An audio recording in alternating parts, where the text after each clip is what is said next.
Le juste n'a pas été fait pour la loi. Ne veut pas dire que le juste est exempt de loi. Non.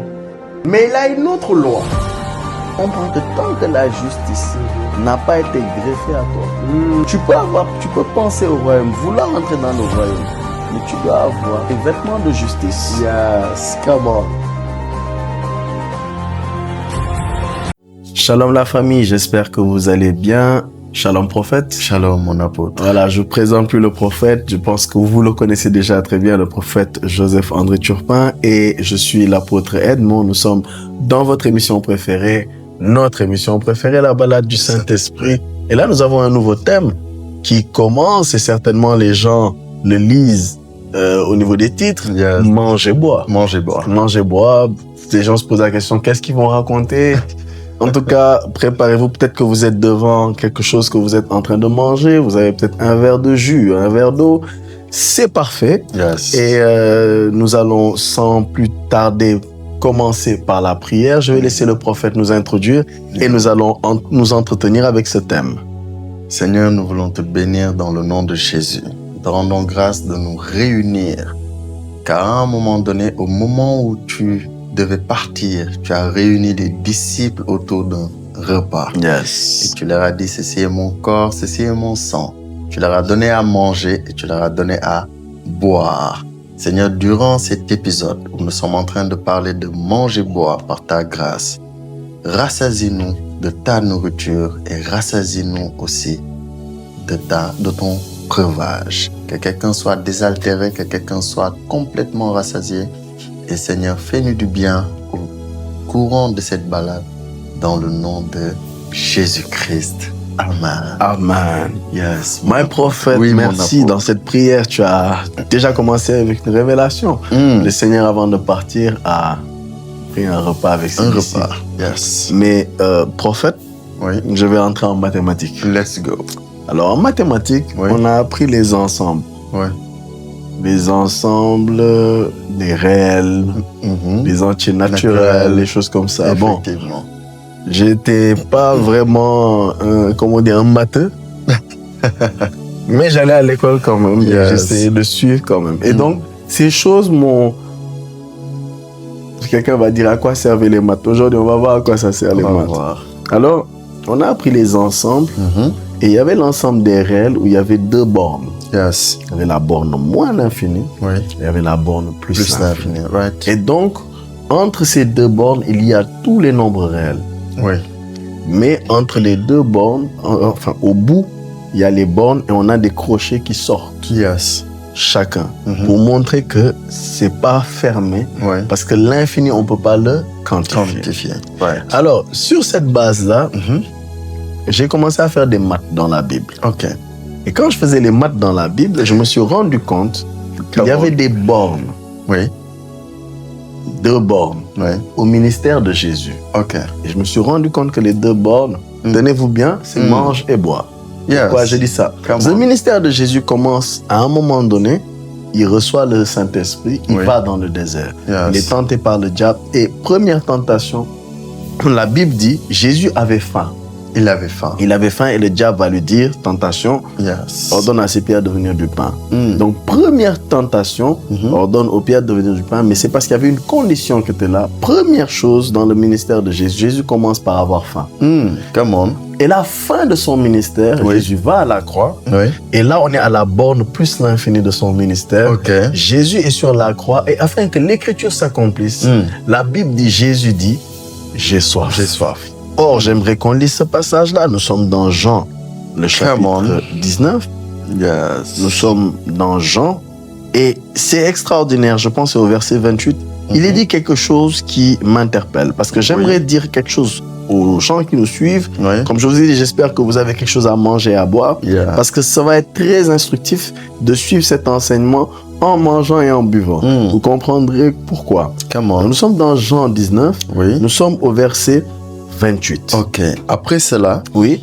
Jésus qui savait que tout était déjà consommé, dit afin que l'écriture fût accomplie. J'ai soif.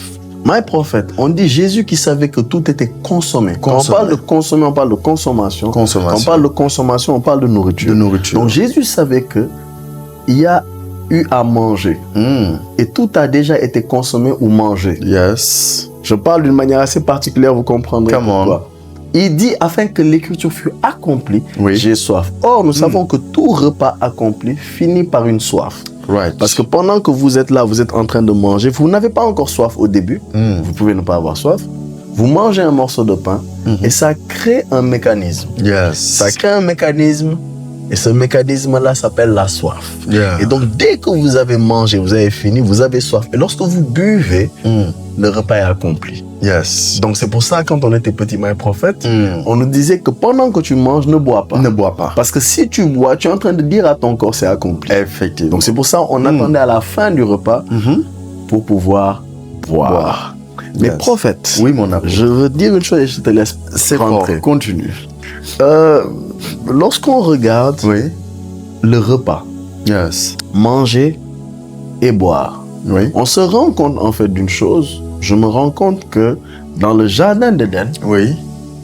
Dieu a dit à Adam quoi manger. Right. Mais Dieu ne lui a pas dit quoi boire. Je me rends compte que Adam, on lui a dit, mange tous les arbres, sauf. Yes. Mais on n'a pas dit à Adam, bois Bois. de ça. On lui a pas dit quoi On boire. lui a pas dit quoi boire. Mais bizarrement, dans le psaume 23, Oui. il est dit une chose dans les premiers versets. Yes. Et après ça, je laisse le prophète nous entretenir parce qu'il a des mystères à nous partager. Psaume 23 à partir du verset 1. Ok. Donc, il est écrit, l'Éternel... excusez-moi, regarde. Je suis même... mon frère, répète encore, somme combien? Psaume 23. Psaume Ou bien c'est 23. c'est 24. Non, somme 23. C'est 23. Parce que j'ai failli commencer par quelque chose et je me suis rendu compte que c'était même ce qu'il fallait dire. Oui. Ok, let's go. Somme 23, Oui. à partir du verset 1, Oui. on nous dit, l'Éternel est mon berger, L'Éternel est mon berger. je ne manquerai de Je rien. ne manquerai de rien. Il me fait reposer dans de verts pâturages, Pour manger, il me dirige près des eaux paisibles, pour boire. il restaure mon âme. Donc je comprends, mon prophète, que le Come on. pâturage, c'est la nourriture de la brebis. Yes. L'eau paisible, c'est le breuvage de la brebis. Yes. Et lorsque la brebis mange et ensuite boit, c'est ensuite que vient quoi? La La restauration. restauration de son âme. Donc la restauration d'une âme ne vient qu'après avoir mangé et bu. Come Les on. deux bornes du ministère de notre Seigneur Jésus. My prophet. Wow, mon apôtre, c'est fort. Donc, si je comprends bien, c'est que en réalité, dans le naturel, c'est ce qu'on voit. Yes. Lorsqu'on mange, il y a quelque chose qui est créé au-dedans de nous. C'est la soif. Yes. Et je comprends par là que, sur la base de ce que tu viens d'expliquer, que lorsqu'on dit que quelqu'un a bien mangé ou qu'il a pris un repas complet, il y a la partie où il a mangé, Yes. il y a la partie où il a bu, et là on dit que la personne a bien mangé. Yes.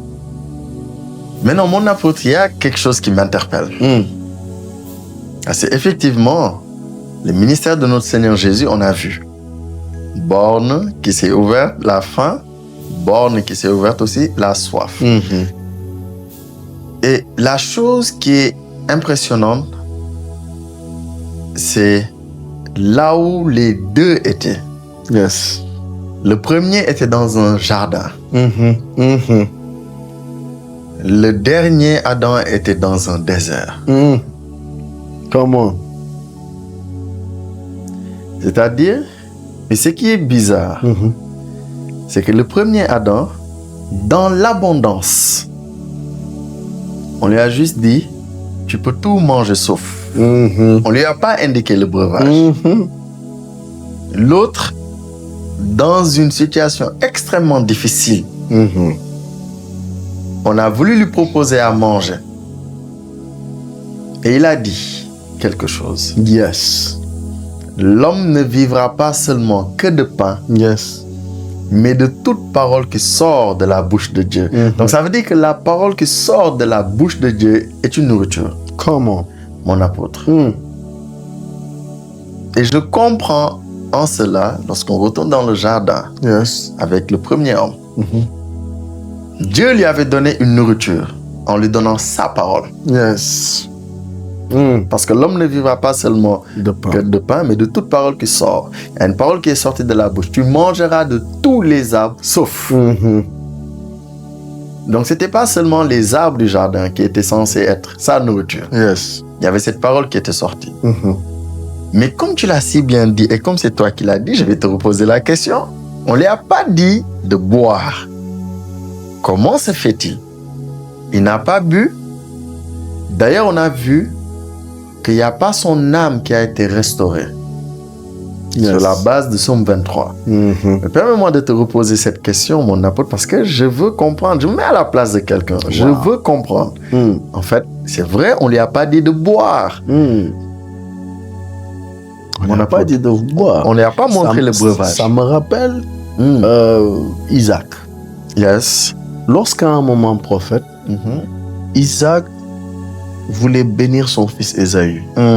Il lui dit, prépare-moi un plat comme j'aime. Comme j'aime. Donc il lui dit, apporte-moi à manger. À manger. Mais il lui dit pas, apporte-moi à boire. Mais la Bible nous dit que Jacob Yes. va faire quelque chose. Oui. Nous sommes dans Genèse.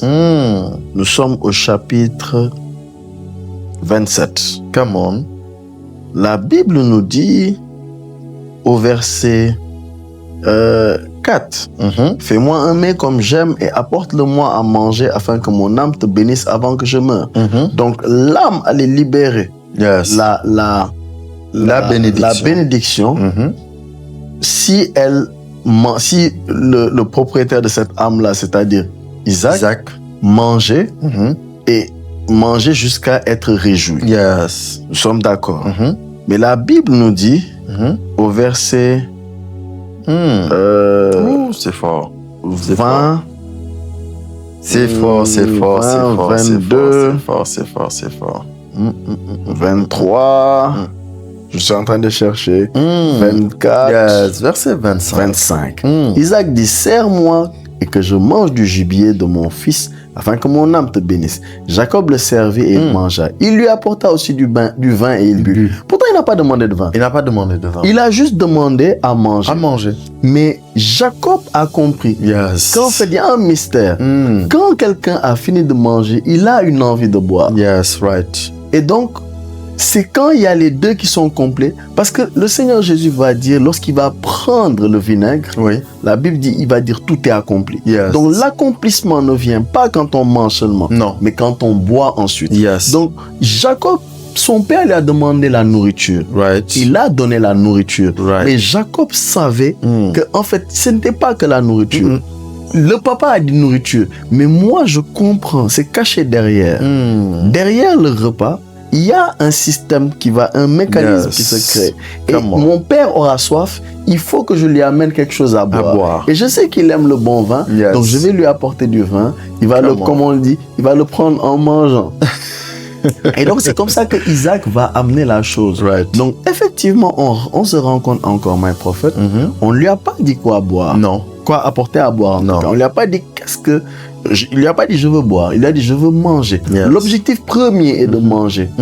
Mais la nourriture là va pousser à ce qu'on cherche à boire. À boire. Et c'est comme ça que Isaac va boire. Yes. Et on va voir que juste après avoir bu, on est au verset 26. 26. Oui. Il dit, alors Isaac son père lui dit, approche-toi donc et baise-moi mon fils. Jacob s'approcha et le baisa. Isaac sentit l'odeur de ses vêtements, puis il le bénit. Donc, on voit que il fallait qu'il mange, qu'il boive pour que la bénédiction soit libérée. Right.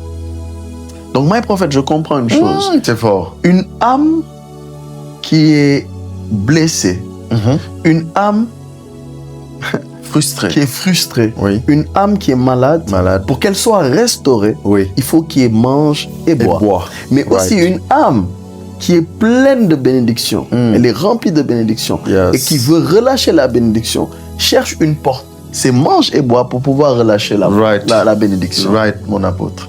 Vérité. My prophète. Vérité. My prophète.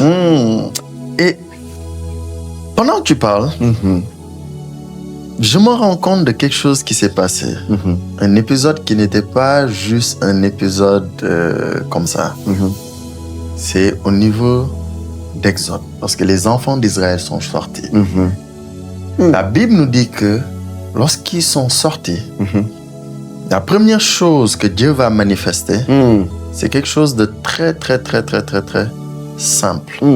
La Bible nous dit, à un moment donné, Dieu va leur donner la manne. Yes. C'est dans Exode 16. Ils ont commencé à parler et Dieu va donner la manne. Et quand ils vont avoir la manne, bizarrement, Dieu n'a pas indiqué le breuvage. Et ce qui est bizarre, c'est que la Bible commence par Exode 17 en disant que à partir du verset 1, ils étaient pressés par la soif. Come on. Oh my God. On est dans Exode chapitre 17. Ah, prophète, j'aime ça. À partir du verset 1. Donc, l'Exode 16, c'est là-bas où on sait qu'ils ont mangé la manne. Oui. N'est-ce pas? Exode 17, verset 1.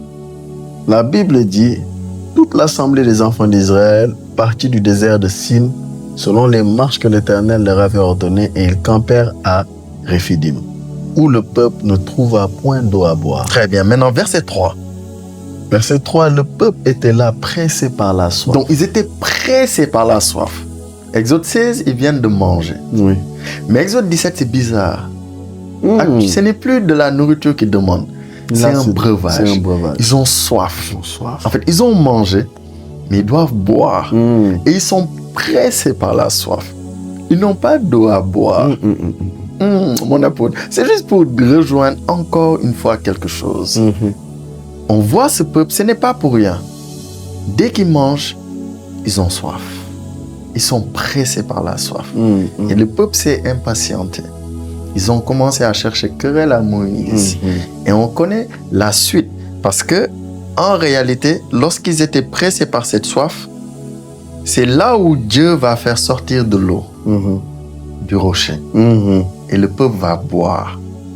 Yes. Mais ce qui est étrange, c'est que la Bible va dire quelque chose. On est au verset quoi? On était au verset quoi? 17. Verset 3. Ok. Maintenant, regardez qu'est-ce qui va se passer. Lisons le verset 6. Verset 6. Voici, je me tiendrai devant toi sur le rocher d'Horeb. Tu frapperas le rocher et il en sortira de l'eau. Et le peuple boira. Et Moïse fit ainsi aux yeux des anciens d'Israël. Donc, Moïse, ce qu'il va faire, c'est que Dieu va lui dire que je vais me tenir sur le rocher. Mais ce qui est étrange, mon apôtre, on a vu que la manne est venue. C'est Dieu qui a donné la manne. Yes. Et lorsque Dieu va donner la manne, ensuite on va voir le breuvage. Mais entre les deux, il y a un épisode qui est caché. Parce que le psaume 23 nous dit, celui qui est censé te conduire vers les verts pâturages. Yes. En fait, c'est le même qui te conduit vers les eaux paisibles. C'est le même. C'est le même. Mais comment se fait-il que dans Psaume 23, celui qui a mangé n'a pas été pressé par la soif? Mais on voit qu'ici, les enfants d'Israël ont été pressés par la soif. Yes. En fait, le fait qu'ils soient pressés par la soif, c'est manifesté quelque part. C'est dans Exode 16. Rabayaka. Permettez-moi juste de chercher ça rapidement. Comment, prophète? Mon apôtre. Parce que le verset est dans mon esprit. Ah, mon frère, ma soeur, toi qui suis, tu vas bien manger. Tu vas bien boire par la grâce de Dieu. Yes. Ok. Maintenant, regardons ce qui va se passer. Oui. On est dans Exode 16. Lis à partir du verset 27. Exode 16, le verset 27. La Bible dit, le 7e jour, quelques-uns du peuple sortirent pour en ramasser et ils n'en trouvèrent point. Ok. Donc le 7e jour était censé être le jour du repos. Yes. Donc Dieu leur avait dit, le 6e jour, je vais vous en donner 2 portions.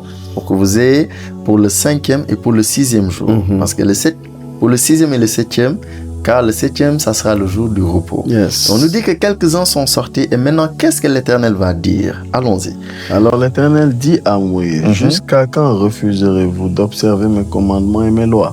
Donc Dieu maintenant dit, vous êtes sortis pour chercher de la nourriture le 7e jour, Mhm. c'est un refus de votre part. Yes. Parce qu'en réalité, ce qui se passe, c'est que l'Éternel est mon berger. Mhm. Ton berger a deux rôles. Celui de te conduire dans les verts pâturages, mais de te conduire aussi vers les eaux paisibles. Mhm. Mais comme Israël a cherché sa nourriture, Mhm. il fallait qu'il cherche aussi son propre breuvage. Mhm. Donc on comprend que Exode 17, ce qui les a poussés à être pressés par la soif, c'est parce qu'ils ont refusé Mhm. de croire en celui qui leur avait dit, le 7e jour, il n'y en aura pas. Yes. Mais on va voir ça en détail, pas maintenant, mon apôtre. Yes. Je veux que tu pousses encore. Mhm. Je veux que tu pousses encore parce qu'il y a quelque chose de merveilleux que le peuple va voir. Mais on se rend compte que c'est lorsque ces deux choses sont bien accomplies, Mhm. c'est là où on dit que quelqu'un a mangé un repas complet. Yes. Et d'ailleurs, Exode 17, c'est là où pour la première fois Israël va connaître une guerre Mhm. Mhm. avec Amalek, si Yes. je ne me trompe pas. Ils Yes. vont avoir une guerre Mhm. parce qu'il y a eu quelque chose qui a été raté quelque part. Mhm. C'est dans Exode 17. C'est Exode 17. C'est Exode 17. Hein? Oui. Il va y avoir une guerre. Mhm. Alors que normalement, il y a les verts pâturages et il y a les eaux paisibles. Parce que les eaux paisibles, ce n'est pas des eaux troubles. Mhm. Il y a des eaux troubles. Et l'eau qu'ils avaient bu dans Exode 17 n'était pas une eau paisible. Mhm. On va expliquer ça. Ah bah, Mais mon apôtre, je m'arrête là pour le moment. My Je veux God. m'arrêter là. C'est très fort. C'est très, très fort. My prophète, Uh-huh. je vois que mange et bois. Hmm. Prends, mange, Oui. quand tu finis, bois. Bois. En fait, c'est quelque chose qui est tellement, qui a l'air tellement simple, Oui. qui est très profond Yes. dans les Écritures. Mhm. Et il est question d'une chose. Avance. Les problèmes de l'humanité ont commencé parce qu'un homme a mangé Right. quelque chose qu'il ne devait pas manger. Right. Mais la restauration de l'humanité, à la fin de sa mission, le Seigneur a fait asseoir ses disciples, il leur donne un repas, il leur donne à manger Mhm. et à boire. Mhm. Donc on voit que c'est une question, on va même aller dans Jean 6, Yes. pour prouver aussi que c'est une question qui est éternelle. Éternel. Ce n'est pas une question temporaire, Non, c'est une non, question non, éternelle. Yes. Nous sommes dans Jean le chapitre 6 Come on. et nous allons aller, Thank you, Lord permettez-moi de Jesus. le trouver. Hmm. Nous sommes déjà au verset 35. Ok. Jean 6, le verset 35. Jésus leur dit, Mhm. je suis le pain de vie. Oui. Celui qui vient à moi n'aura jamais faim, et celui qui croit en moi n'aura jamais soif. Jésus se définit lui-même comme le pain de vie. Le pain de vie. Donc Yes. Jésus, mon prophète, Mhm. le Seigneur Jésus, le Seigneur de gloire, se Oui. définit comme étant une nourriture. Une nourriture. Oh, ça, c'est très bizarre. Mhm. Comment le Seigneur Jésus peut être de la nourriture? Yes. Il dit, je suis le pain de vie. Oui. Mais il ajoute une chose. Oui. Il va dire, il est le pain de vie. Il dit, celui qui vient à lui n'a pas faim. Oui. Il n'aura jamais faim. Jamais faim. Mais il ajoute, celui qui croit en moi n'aura jamais soif. Come on. Let's go. Donc, je comprends une chose. Mhm. Je comprends que venir à lui, Oui. tu n'as pas faim parce qu'en venant, tu manges. Right. Mais croire en lui, tu n'as pas soif parce qu'en croyant, tu es en train de boire. Right. Donc, venir à lui, Mhm. croire en lui. Yes. C'est comme ça qu'il le définit. C'est comme ça qu'il le définit. Et il va dire plus tard, plus loin, il va dire au verset 40, Mhm. Yes. 48, il va dire une chose 48, 49. Mhm. Il dit, je suis le pain de vie. Yes. Vos pères ont mangé la manne dans le désert et ils sont morts. Ils sont morts. Verset 50, c'est ici le pain qui est descendu du ciel afin que celui qui en mange ne meure point. Mhm. Ah, donc Jésus est en train de dire que ce pain-là, Oui. en le mangeant, la mort Ne va pas. Il dit au verset 51, je suis le pain vivant qui est descendu du ciel. Si quelqu'un mange de ce pain, il vivra éternellement. Yes. Et le pain que je donnerai, c'est ma chair que je donnerai pour la vie du monde. Mhm. Et puis ensuite, il va dire au verset 53 Mhm. et au verset 54 Yes. jusqu'au verset 55. Mm. Jésus va dire des choses terribles. Terrible. Même jusqu'au verset 56. Yes. Il dit, Jésus leur dit, Yes. en vérité, je vous le dis, si vous ne mangez la chair du Fils de l'homme et si vous ne buvez son sang, vous n'avez point la vie en vous. Donc, personne ne peut dire qu'il a la vie s'il n'a pas mangé et bu. Yes. Déjà, pour commencer, Right. on dit au verset 54, « Celui qui mange ma chair et qui boit mon sang a la vie éternelle, et je le ressusciterai au dernier jour. Donc, la résurrection au dernier jour dépend de ce que tu as mangé. Ce que tu as mangé. Donc, on va regarder ton ventre. Yes. Et on va voir si tu as mangé et si tu as bu Right. quelque chose. Right. Il dit, verset 56, verset 55, pardon, car ma chair est vraiment une nourriture et mon sang est vraiment un breuvage. Verset 56, celui qui mange ma chair et qui boit mon sang demeure en moi et je demeure en lui. Donc ça veut dire que le fait de demeurer, je commence par la fin, de demeurer en Jésus, Oui. dépend de ce que tu manges et de ce que tu bois. Vérité. Ça dépend juste de ça. De ça. Le fait aussi d'avoir la vie éternelle, ça dépend de ce que tu manges et de ce que tu bois. La résurrection, le jour de la résurrection, le dernier jour, manges et ce que ça dépend de ce que tu manges et ce que tu bois. Donc aujourd'hui, on est en train de donner un message par la grâce de Dieu, mais qui touche et qui se connecte à l'éternité. Yes. Le Seigneur dit mange et bois. Le Seigneur dit mange ma chair et bois mon sang. Maintenant, prophète. Oui, mon apôtre. Le Seigneur ayant présenté cela, présenter son corps comme une véritable nourriture et son sang comme un véritable breuvage, il dit celui qui mange s'approche de moi. Ou bien celui qui s'approche de moi n'a pas faim. Donc il est en train de manger. Et celui qui croit en moi n'a pas soif parce qu'il est en train de boire. Donc je comprends une chose, c'est que, et tu avais dit tout à l'heure, que l'homme ne vivra pas seulement de pain, mais de toute parole qui sort de la bouche de Dieu. Mais permets-moi de lire Jean 6 et de terminer toujours Jean 6, mais on va aller plus haut. Parce que le Seigneur va indiquer la chose. Ou Jean 5, pardon. C'est plus haut qu'il va indiquer la chose. Nous sommes dans Jean 5 et nous sommes au verset... Thank you, Lord Jesus. 39. Thank you, Jesus. Yes. Il est écrit, oui, vous sondez les Écritures parce que vous pensez avoir en elles la vie éternelle. Oui. Ce sont elles qui rendent témoignage de moi. Oui. Et vous ne voulez pas venir à moi pour avoir la vie.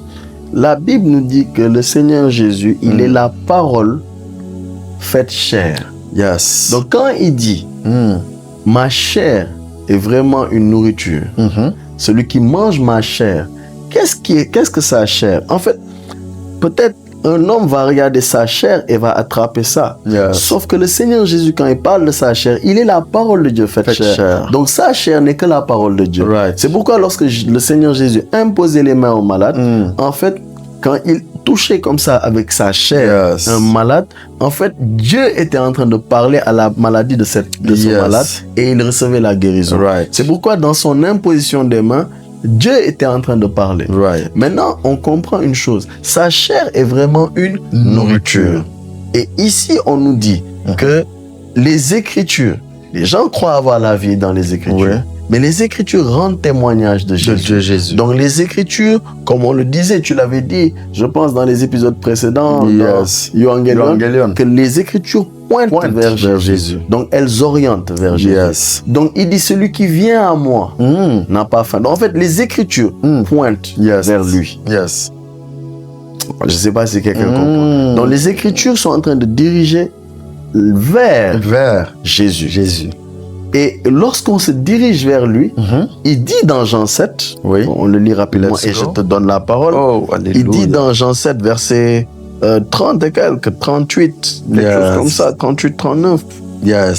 Ok. 37 même. 37, je commence par là-bas. Le dernier jour, le grand jour de la fête.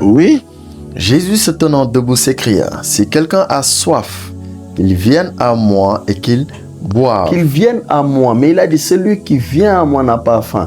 Donc on comprend que venir à lui, c'est manger. Donc Jésus est en train de dire, venez manger et buvez. C'est ça qu'il est en train de dire. En fait, il est en train d'orienter les gens en leur disant, regardez dans les Écritures. Cela parle de moi. Donc, sondez les Écritures.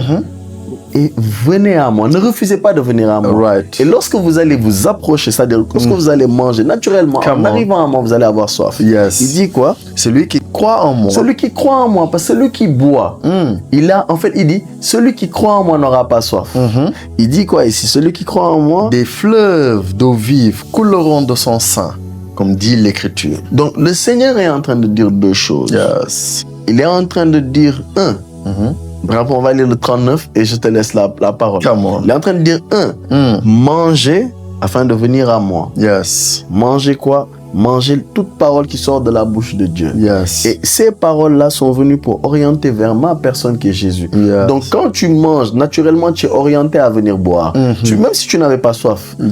Pendant que tu vas manger, tu vas te rendre compte de ça. Tu vas être orienté naturellement à venir boire. Right. Tu ne le fais pas exprès. Donc mange. Le Seigneur veut que tu manges d'abord. Tu manges. Et lorsque tu manges, tu es en train de t'approcher. Et là maintenant, il crée le mécanisme, tu as soif. Et quand tu as soif, c'est lui qui peut te donner à boire. C'est pas quelqu'un d'autre. Non, c'est lui. Et on dit, il dit dans l'Écriture, après il dit cela de l'Esprit que devait recevoir ceux qui croiraient en lui. Car l'Esprit n'était pas encore, parce que Jésus n'avait pas encore été glorifié. Oh, prophète. Ça veut dire que quand quelqu'un a soif, c'est l'Esprit qu'il va... En fait, le breuvage là, c'est l'Esprit. C'est l'Esprit. Pourtant, il a dit c'est mon sang. Ça, on verra ça après. Donc, la personne qui vient à lui boit de l'Esprit. Boit de l'Esprit. Donc, elle prend de la parole pour se nourrir. Mais juste après, il y a l'Esprit qui vient couler dans la personne. C'est un mécanisme. C'est un mécanisme. Et elle ouvre juste sa bouche pour boire. Et après, c'est fait, my prophet. C'est fait. Et mon apôtre, pourquoi le Seigneur a rendu cela très simple? Parce qu'on devient ce dont on se nourrit. My God. J'explique. Yes. Ça veut dire aujourd'hui, quelqu'un, c'est sur la base de nourriture qu'on voit que le corps de quelqu'un change. Yes. Et d'ailleurs, lorsqu'on voit une personne, on lui demande, waouh, mais qu'est-ce que tu manges? Parce qu'on sait que la transformation qu'il y a chez cette personne est causée par la nourriture. Yes. D'ailleurs, même, on voit un phénomène, on parle de nutritionniste. On parle de nutrition. Les gens parlent de fait de bien manger. Parce qu'il y a une différence entre beaucoup manger et bien manger. Yes. Donc, on voit que ce qu'un homme mange et de ce qu'il boit, on voit naturellement son corps manifeste en fait la nourriture. Lorsque quelqu'un consomme beaucoup de glucides, on voit son corps, qui change. On voit, etc. Lorsque quelqu'un aussi ne mange pas, on voit les effets sur son corps. Donc, prenons simplement l'image de la farine. Comment? Et le pain. Aujourd'hui, on peut pas... La farine, c'est une bonne chose. Mais on ne peut pas manger la farine. Non. On a besoin que la farine soit mélangée à de l'eau. C'est là où on obtient le pain. On mange le pain. Et lorsqu'on mange ce pain, il y a en fait automatiquement quelque chose qui se déclenche. C'est qu'on va boire aussi. Malgré qu'on a mangé le pain. Yes. N'est-ce pas? Et tu l'as expliqué, la parole fait chair. Yes. Donc on comprend par là que la parole fait référence au pain. Et le breuvage fait référence à l'esprit. Donc quelqu'un ne peut pas se nourrir que de pain. Non. Pas possible. Et il faut automatiquement quelque chose qui va suivre qui s'appelle l'esprit. Et mon apôtre, on va remarquer une situation qui est très bizarre. Lorsque le Seigneur va parler, on est dans le livre de Amos. Amos. Comment? On est dans le livre de Amos, le chapitre 8, le verset 11. Amos, chapitre 8, le verset 11. Oui. Alors, Amos 8, verset 11, la Bible dit: voici les jours viennent, dit le Seigneur l'Éternel, où j'enverrai la famine dans le pays, non pas la disette du pain et la soif de l'eau, mais la faim et la soif d'entendre les paroles de l'Éternel. Donc, Dieu dit qu'il va envoyer une famine. Il parle à son prophète, n'est-ce pas? Et à son messager. Lorsqu'il parle, Il lui dit qu'il va envoyer une famine. Et on sait que la famine, généralement, on a vu la famine qui devait arriver en Égypte. On a vu que c'était un problème qui était lié au blé, qui était lié à l'eau. Yes. Mais il y a eu un homme, Joseph, qui a su régler ça. Il dit, mais la famine que j'amène, c'est pas la famine de la disette du pain, ni la soif de l'eau. Yes. Mais la faim et la soif d'entendre les paroles de Dieu. Comment? Pourtant, la Bible nous dit que l'homme ne vivra pas seulement que de pain, mais de toute parole qui sort. Mais là, on voit, il dit les paroles de Dieu. Pas là. Pas la parole de Dieu. Et mon apôtre, j'aimerais, voilà, parce qu'on a vu le Seigneur qui s'est décrit lui-même. Le Seigneur étant une nourriture, mais étant aussi un breuvage. Donc, on voit les dans un. Yes. Ok. Et le Seigneur lui annonce, il dit une famine. Ça veut dire, je me rappelle dans les épisodes précédents, on parlait de l'entendement. Ici, il dit la faim et la soif d'entendre les paroles de Dieu. Mon apôtre. Donc, il y a une faim d'entendre. Il y a une faim d'entendre la parole ou les paroles. Oui. Et il y a une soif d'entendre la parole, les paroles. Ça veut dire qu'on peut, dans ce verset, on comprend qu'on peut manger la parole. On peut manger la parole. On peut boire la parole. On peut boire. Right? Ok. Right. Là, ça devient intéressant. Come on. Et moi, prophète, je comprends. Quand on dit les paroles, je comprends qu'il y a une chose qui se tient. Il y a une parole que l'on appelle le logos. Et il y a une parole que l'on appelle le rhéma. Ok. Il y a une parole qui est le logos, qui est une parole que l'on mange. Yes. Et lorsqu'on mange le logos, c'est là où le rhéma sort et qu'on le boit. Ok. Bon, j'explique. Come on. En fait, j'ai compris avec le temps, mes prophètes, que le logos n'est pas forcément ce qu'on croit. Parce que Jean chapitre 1 verset 1 nous dit, au commencement était le logos. Ok. Le logos était avec Dieu et le logos était Dieu. Yes. Donc je comprends par là qu'il n'y a rien qui est plus grand que le logos. Come on. Parce que parfois on nous a présenté le rhéma plus grand que le logos. Yes. Or le logos est Dieu. S'il y a quelque chose de plus grand que le logos, ça veut dire quelque chose de plus grand que Dieu. Yes. C'est juste qu'on ne comprend pas réellement ce qu'est le logos. Les gens confondent deux choses. Yes. Les gens confondent le logos et ce qu'on appelle en grec le graphé. Explication. Le Seigneur dit, les Écritures en témoignage de moi. Les Écritures, c'est le graphé. Le graphé. C'est ce qui est écrit. Graphé, de là vient orthographe. Yes. Mais le logos, c'est de là que vient le mot logique. C'est de là que vient biologie. C'est de là que vient épistémologie, méthodologie, météorologie. Tous les logis viennent du mot logos. Et le mot logos, généralement, est traduit par une science. Quand on parle, par exemple,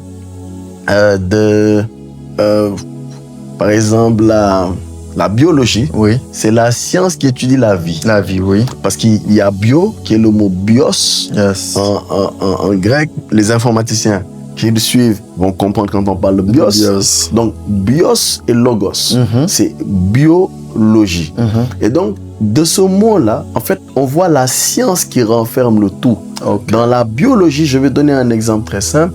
Dans la biologie, on parle de l'ADN. Dans la biologie, on parle des chromosomes. Yes. Ça, c'est le logos qui est là. Mais dans un rhéma spécifique, on va voir qu'une personne a ses paires de chromosomes. Un homme, par exemple, a les chromosomes X, Y. Par exemple, prophète Joe a les chromosomes XY. Apôtre Edmond a les chromosomes XY. Mais dans le rhéma, on se rend compte que les chromosomes ont enregistré pour apôtre Edmond un caractère précis. Le teint est comme si, la texture des cheveux est comme ça, la couleur des yeux est comme ça, la forme des yeux est comme ça. Et pour prophète Joe aussi. Donc ça, c'est des rhémas qui sont dans un logos qui s'appelle biologos. Biologos, qui est la biologie. Donc on comprend en fait que un rhéma ne sortira jamais du logos. Jamais. Le rhéma est le logos qui est en train de parler dans un temps spécifique, dans un cas spécifique. Pour une personne spécifique. C'est ça qu'est le rhéma. Aujourd'hui, je donne un exemple. Il y a un logos dans la parole de Dieu qui est le logos de la semence et de la moisson. Dieu dit dans sa parole, je vais donner un exemple très simple. Dieu dit dans sa parole, je prends le cas de Malachie 3. Malachie 3. La dîme. Oui. Et après avoir expliqué ça, je vais te laisser la parole. Parce qu'il dit dans Malachie 3, vous me volez la nation tout entière. Oui. En quoi t'avons-nous volé? Dans les dîmes et les offrandes. Yes. Donc on comprend que celui qui ne donne pas sa dîme et ses offrandes, Oui.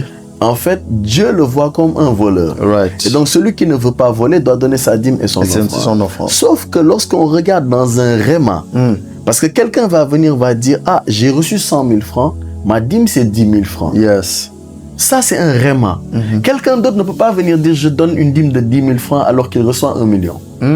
Dans son réma à lui, sa dîme est de 100 000. Yes. Mais dans le logos, dans la logique, c'est 1/10. Yes. Donc, il y a une différence entre le logos et la logique de Dieu. Yes. Dieu a une logique. Il a une logique. Il n'a pas la logique des hommes.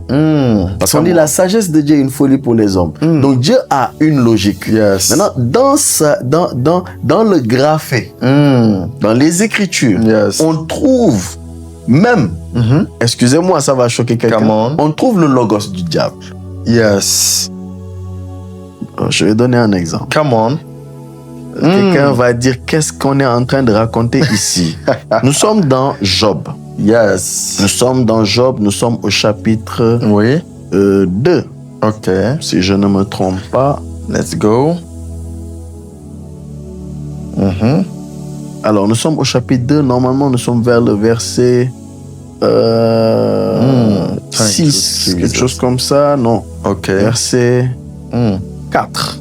Okay. On dit au verset 3 pour comprendre. Oui. Le verset 3, l'Éternel dit à Satan, as-tu remarqué mon serviteur Job? Oui. Il n'y a personne comme lui sur la terre. C'est un homme intègre et droit, craignant Dieu et se détournant du mal. Il demeure ferme dans son intégrité et tu m'excites à le perdre sans motif. Verset 4. Et Satan répondit à l'Éternel, peau pour peau, tout ce que possède un homme, il le donne pour sa vie. Yes. En fait, ici, on voit qu'il y a un principe que Dieu crée, que Dieu établit plutôt, je veux dire, et le diable n'a rien créé. Il n'a rien créé. Il a tout copié. Mais là, il va donner son logos. Yes. Dans le principe de donner à Dieu, le diable va venir amener son logos à lui pour lui. Yes. Il dit peau pour peau. Tout ce que possède un homme, il le donne pour sa vie. Okay. Voilà pourquoi des gens vont vers Satan. Satan il va te dire donne. Effectivement. Tu vas donner pour ta vie. Ce que tu possèdes, tu le donnes pour ta vie. Right. Et il dit peau pour peau. Donc tu vas verser du sang. Tu vas libérer une âme pour une âme. Yes. Right. Et donc lui, il présente là son logos. Aujourd'hui, quelqu'un ne va pas venir dire peau pour peau. Il dit les chrétiens, il dit peau pour peau. Écoute-moi. C'est écrit dans la Bible, mais c'est Satan qui a parlé. Yes. Tu vois. Donc, il y a la logique de Dieu. Et lorsqu'on médite sur la logique de Dieu et qu'on prend de la logique de Dieu, Dieu, cette logique-là, il l'a fait parler en nous. Yes. Et c'est ça qu'on appelle le réma. C'est une parole spécifique. Donc les gens auront faim et soif de quoi? De connaître le logos de Dieu, la logique de Dieu, de savoir quels sont les principes de Dieu, mais aussi de savoir en temps réel qu'est-ce que dans le principe Dieu veut que je fasse exactement. Donc les gens voudront les deux. Donc moi, prophète, je commande juste Amos. Hein? Tu m'as demandé et je te fais une talonnade. Non, mon apôtre, j'aime trop. Wonderful. Tu sais pourquoi j'ai posé cette question? Parce qu'on voit les gens disent j'aime les rémas. Yes. Les gens disent j'aime les rémas. Et je me rends compte que les gens confondent réma avec révélation. Ils ont le R en commun. Yes. Mais, excusez-moi, le livre d'Apocalypse ne s'appelle pas réma. Il s'appelle révélation. Ça s'appelle révélation. Et je bénis Dieu, tu as parlé du graphé. Parce qu'aujourd'hui, en fait, ce sont des choses que nous voyons. Bon, quand on parle du logo, ces gens du déjà, je bénis Dieu, mon apôtre, pour cette clarté limpide. Pour que quelqu'un puisse savoir. Parce que les gens, quelqu'un va te dire, non, moi, je préfère les rémas. Au logos. Au logos. Alors qu'il ne peut point y avoir de réma sans logos. Impossible. En fait. Impossible. Et Je bénis Dieu, mon apôtre, parce que c'est bon de comprendre ces choses. Parce que la Bible nous dit dans Romains 10, verset 17, que la foi vient de ce qu'on entend. Et ce qu'on entend vient de la parole de Christ. Mais ce qui est étrange, c'est que le mot parole là-bas, c'est le mot rhéma. C'est le mot rhéma. Come on.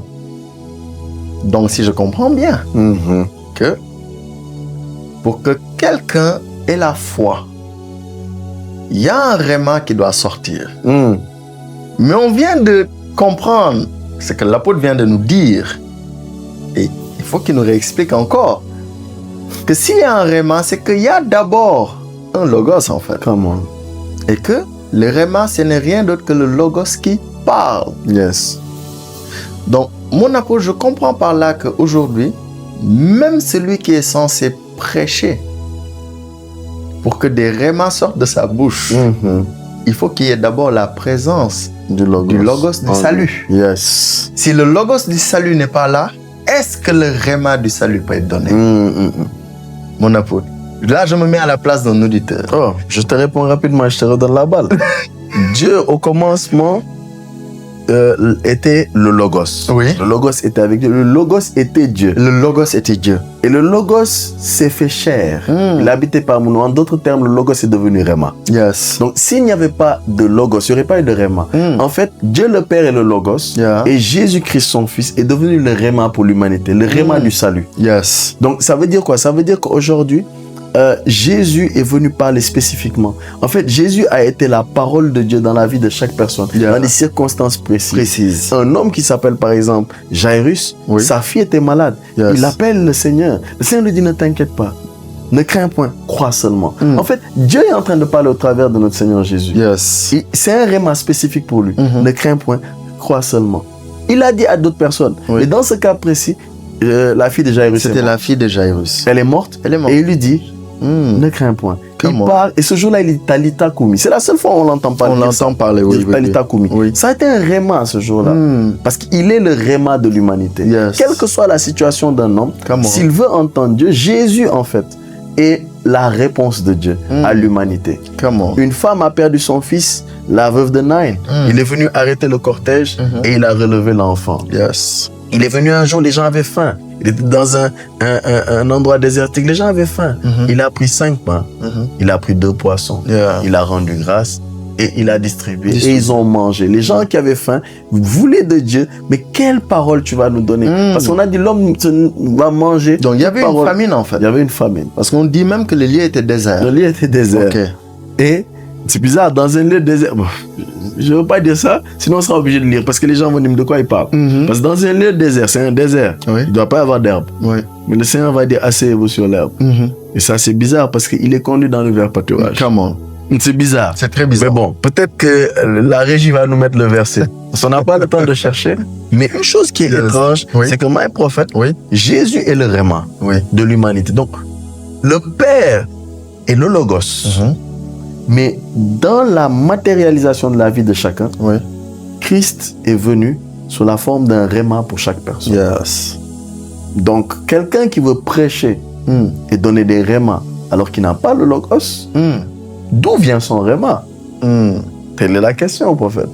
Ah, mon apôtre, parce qu'on a vu que, en réalité, sur la base de ce que tu viens de dire dans le livre de Job, je comprends alors que la Bible, ce n'est pas la parole de Dieu.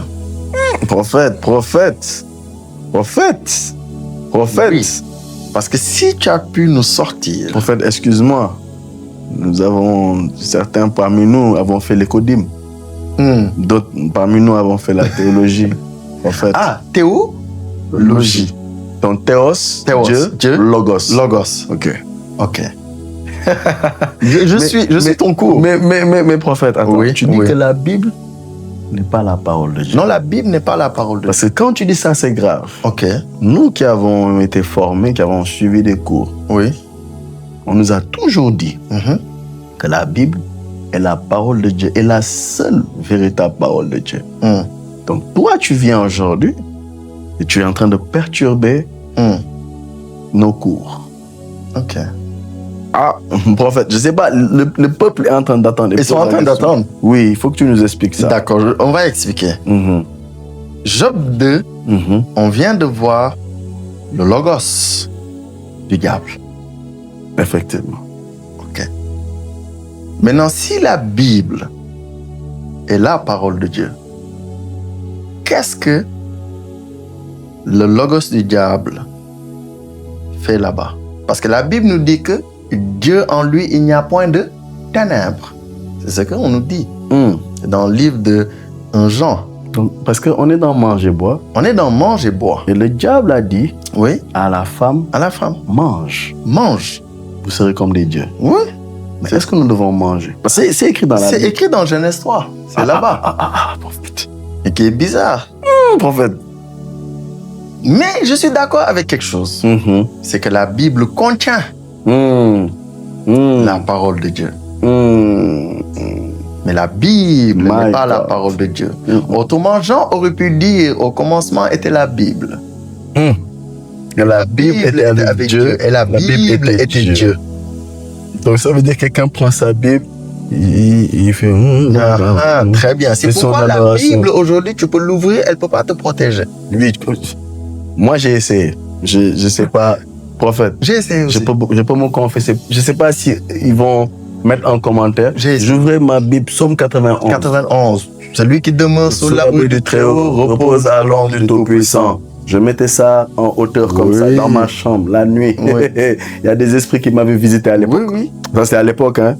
Ça fait des années. Effectivement. Et j'ai compris que l'esprit qui est dans la Bible, parce que moi c'est ce que j'imaginais, qu'il y avait un esprit dans la Bible. C'est ça. Il va sauter et il va attaquer les esprits. Mais prophète, ça s'est pas passé comme ça. Ah, c'est ça. Et on a été tabassé, c'était compliqué. Ouais, des combats terribles dans les songes. Parce que Jean non plus n'a pas dit au commencement était le graphé. Parce que l'écriture a été découverte par les hommes. Donc ça veut dire que Jean, lorsqu'il dit au commencement était la parole, il n'a pas dit au commencement, il a dit au commencement était. Parce qu'en réalité, Genèse 1 commence par au commencement. Yes. Donc s'il dit était, ça veut dire que le logos était vivant avant le commencement, existait avant le commencement. My God. Là maintenant je comprends qu'en réalité, le graphe et les écritures étaient censées me pointer pas Psaume 91 comme je l'imaginais, mais me pointer celui qui a permis que des hommes écrivent sa logique pour qu'on comprenne. Mais celui qui protège, c'est pas le Psaume 91, c'est celui dont le Psaume 91 parle. Come on, prophète. Et c'est cette logique en fait. Lorsqu'on se met sous un arbre, l'arbre nous couvre de ses feuilles. C'est ça. Maintenant on nous dit celui qui se met sous l'abri du Très-Haut. Oh, je me rappelle lors des épisodes précédents, on a parlé de l'arche. Bon, c'est une parenthèse, c'est pas pour rentrer dans ça. Mais c'est pour, en fait, mon apôtre, je bénis Dieu pour ce que tu as dit, parce qu'aujourd'hui, il faut avoir une compréhension claire que la Bible n'est pas la parole de Dieu, mais elle contient la parole de Dieu. Et elle contient aussi la parole du diable. On a vu la logique du diable. On a vu le logos avec lequel le diable a voulu mettre quelque chose en place. Arrière de moi, Satan. Arrière de moi, Satan. Tes pensées ne sont pas celles de Dieu, mais celles des hommes. Effectivement. Et ça a été exposé dans la Bible. Ça a été exposé, écrit dans la Bible. Oui. On nous parle de Balaam. Oui. Qu'il n'alla pas, comme les autres fois, par les enchantements. Ça veut dire qu'il y a même des enchantements qui sont écrits. Yes. Alors que c'est même Dieu, on nous dit que Dieu est lumière. Yes. Et qu'il n'y a point en lui de ténèbres. Donc si la Bible contient les logos du diable, ça veut dire que donc la Bible n'est pas la parole de Dieu, mais elle contient aussi la parole de Dieu. Et vraiment, mon apôtre, je veux que tu nous expliques davantage. Parce que c'est des choses, en fait, qui sont étranges, qui paraissent un peu simples, mais ça amène beaucoup de confusion. Oui. Effectivement. Aujourd'hui, les gens lisent leur Bible, mais est-ce qu'ils comprennent le logos de Dieu? Parce qu'on a vu aujourd'hui cette personne qui lisait, on parle de l'eunuque éthiopien. Il a lu, mais n'a pas compris. Mais un homme qui avait en lui la parole de Dieu lui a expliqué. On a vu le résultat. Qu'est-ce qui en est arrivé? Et comme tu le disais, aujourd'hui, on voit, est-ce que c'est le fait de citer des versets? Ou c'est aujourd'hui, parce que j'ai bien dit, l'apôtre Paul n'a pas dit, nous avons les versets de Christ en tête. Non. Dans 1 Corinthiens chapitre 2. Nous avons la pensée. Nous avons la pensée de Christ. Mon apôtre, c'était juste pour éclaircir quelque chose. Carrément. Parce qu'on est dans manger, boire. Oui. Très bien. Alors, on est toujours dans manger, boire. Peut-être quelqu'un ne comprend pas pourquoi on parle de tout ça. Effectivement. Certainement, dans les épisodes précédents, on va dire des choses et les gens vont se rendre compte, en fait, je dois juste manger et boire. C'est ça. Mais j'ai compris pendant que tu parlais une chose. Oui.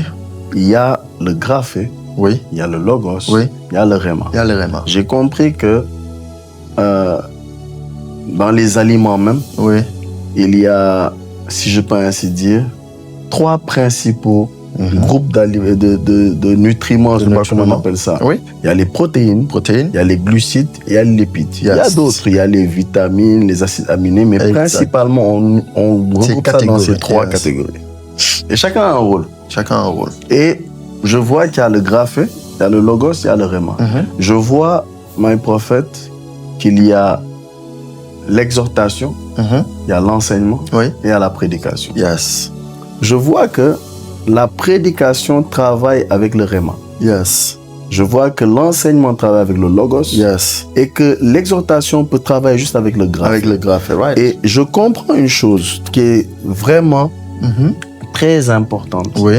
C'est que dans la distribution, Oui. je comprends en fait, tu l'as dit tout à l'heure, la foi vient de ce qu'on entend. Ce qu'on entend vient du réma. Du réma. Donc le réma produit la foi. Yes. Mais le logos ne produit pas la foi. Il fait grandir la foi. Right. Donc je comprends qu'un enseignement, on ne le donne pas à quelqu'un qui ne connaît pas Christ. Parce que la Bible nous fait comprendre, allez prêcher l'évangile à toute la création. Yes. Dieu a choisi de sauver le monde par la folie de la prédication. Parce que la prédication produit le réma. Yes. Je le comprends. Right. Et je comprends donc que le logos fait grandir la foi. Right. Quelqu'un peut avoir la foi, mais sa foi n'a pas grandi. Le Seigneur Jésus va le dire à l'apôtre Pierre, homme de peu de foi. Ça veut dire, il avait de la foi, mais dans la quantité, il y en avait un peu. Right. Donc, la foi grandit dans l'enseignement. Mais il y a aussi l'exhortation, qui est un encouragement pour que la personne soit fortifiée pour avancer dans sa foi. Right. Et my prophète, je vois que ce sont des nourritures qui sont très importantes Yes. dans la vie d'un chrétien. True. Et je comprends que beaucoup de gens vont manger. Oui. Mais les gens, parfois, comme tu l'as dit, il y a beaucoup mangé et bien manger. Bien manger. Right. Et j'ai compris, my prophète, pendant que tu parlais une chose. Oui, mon apôtre, oui. Il y a une chose qu'on doit comprendre, c'est que il y a ce qu'on appelle aujourd'hui l'onction. Très bien. Et my prophète, j'ai compris. Et il y a des preuves bibliques. Yeah. Le temps est avancé. Il ne reste pas beaucoup de temps pour cet épisode parce que nous allons pas... C'est un premier épisode, donc on va pas trop pousser. Yes. Mais j'ai compris que l'onction et le réma travaillent ensemble. Right. Vérité. My prophète, Vérité, mon apôtre. je pense que je vais te laisser finir. Parce que par là où on a fini, ça va attiser la curiosité de beaucoup de... Il y a certains peut-être qui vont pas être d'accord. Qu'est-ce qu'il raconte? Je sais qu'à l'épisode suivant, on pourra développer, mais je vais te laisser le mot de la fin. Mon apôtre, le mot de la fin, c'est bon appétit. Donc sur ce, bon appétit. Seigneur, nous te rendons grâce. Merci pour le repas que tu nous donnes. Bénis les mains qui l'ont préparé. Yes. Parce que tu nous as donné les ingrédients dans nos mains. Donc nous avons pris pour nos mains. Et Seigneur, nous disons au peuple, bon appétit. Nous Bon arrivons appétit. dans le prochain épisode Yes. de Mange et Bois. Nous rentrons plus en profondeur là, nous mettions les bases. Nous allons plus entrer en profondeur. Nous allons expliquer beaucoup de choses. Yes. Nous allons parler, par exemple, de la barque lorsque Pierre a jeté le filet. On va vous expliquer comment manger, boire, rentrer là-bas. Yes. Nous l'expliquerons dans la suite. Nous allons expliquer plein de choses. Et par la grâce de Dieu, Dieu va nous faire énormément de bien. Amen. Shalom à vous. Shalom. N'oubliez pas de liker, Yes. de partager la vidéo. Demeurez bénis au nom de Jésus. Amen. Amen. Vous désirez être partenaire de votre émission La Balade du Saint-Esprit? C'est possible et simple. À partir de 10 000 francs, devenez partenaire ponctuel ou mensuel. Vous souhaitez passer par Wave ou Orange Money? Un seul numéro. 77 856 44 39. La Balade du Saint-Esprit, une émission en Christ pour vous.